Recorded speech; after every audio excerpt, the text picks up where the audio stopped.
Students, তো তোমরা দেখতে পাচ্ছ যে আজকে 26 জুলাই 2024 তোমাদের পিএসসি তরফ থেকে একটা নোটিফিকেশান পাবলিশ করা হয়েছে। এখানে ইম্পর্ট্যান্ট অ্যানাউন্সমেন্ট বা বলে একটা পাবলিশ করা হয়েছে, যার অ্যাডভার্টাইজমেন্ট নাম্বার হচ্ছে পিএসসি তরফ থেকে 131psc.con।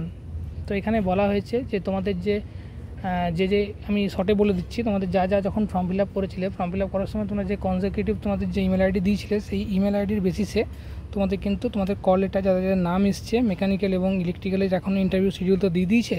তো তোমাদের যাদের নাম এসছে তাদের কিন্তু ইন্টারভিউ শিডিউলের যে কল লেটার সেটা কিন্তু তোমাদের ইমেল আইডিতে চলে যাবে। যখন তোমরা ফর্ম ফিল আপ করেছিলে যে ইমেল আইডির মাধ্যমে, সেই ইমেল আইডিতে তো তোমরা ওখান থেকে ওটা ডাউনলোড করে প্রিন্ট করে নেবে, এবং প্রিন্ট করে নেওয়ার পর তোমাদের যে ডকুমেন্টস ভেরিফিকেশান হবে, সেই ডকুমেন্টস ভেরিফিকেশানের যে ডকুমেন্টসগুলো তোমরা দেবে, সেই ডকুমেন্টস ভেরিফিকেশানের ডকুমেন্টসগুলো তোমাদের অরিজিনাল কিন্তু নিয়ে যেতে হবে। এবং তোমাদের ডকুমেন্টস ভেরিফিকেশানের সময় দেখবে একটা তোমাদের যে ইন্টারভিউ শিডিউল দিয়েছে মেকানিক্যাল এবং ইলেকট্রিক্যালের জন্য, সেখানে কিন্তু একটা অ্যানেক্সচার ফর্ম এবং একটা চয়েস শিট দেওয়া হয়েছে। তো সেটারও কিন্তু তোমাদেরকে নিয়ে যেতে হবে। অ্যানেক্সচার ফর্মটা কীভাবে ফিল আপ করতে হবে সেটা আমি কিন্তু ভিডিওতে বানিয়ে বলে দিয়েছি, তোমরা ওটা ক্লিয়ারলি দেখে নিলে আমার মনে হয় না তোমাদের কোনো প্রবলেম হবে।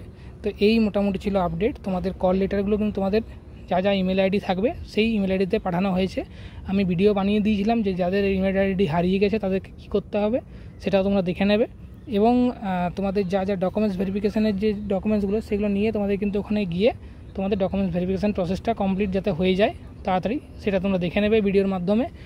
আর এই ভিডিওর মাধ্যমে এইটুকুই বলার ছিল যে যাদের মেল আইডি আছে দেওয়া আছে সঠিক, তারা কিন্তু মেল আইডিতে তোমাদের কল লেটার ডাউনলোড করে প্রিন্ট করে নিয়ে তোমাদের অ্যানেক্সচার ফর্ম এবং তোমাদের অরিজিনাল ডকুমেন্টস যা ডকুমেন্টস ভেরিফিকেশন সময় দেওয়া হয়েছে সেইটা এবং চয়েস শিট, এই তিনটে জিনিস নিয়ে কিন্তু তোমরা তোমাদের ইন্টারভিউ শিডিউলের সময় যাবে উইথ অরিজিনাল ডকুমেন্টস। বারবার কিন্তু বলছি আমি।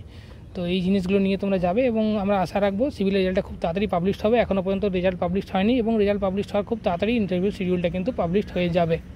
তো এই বলে আজকের ভিডিওটা আমি শেষ করলাম।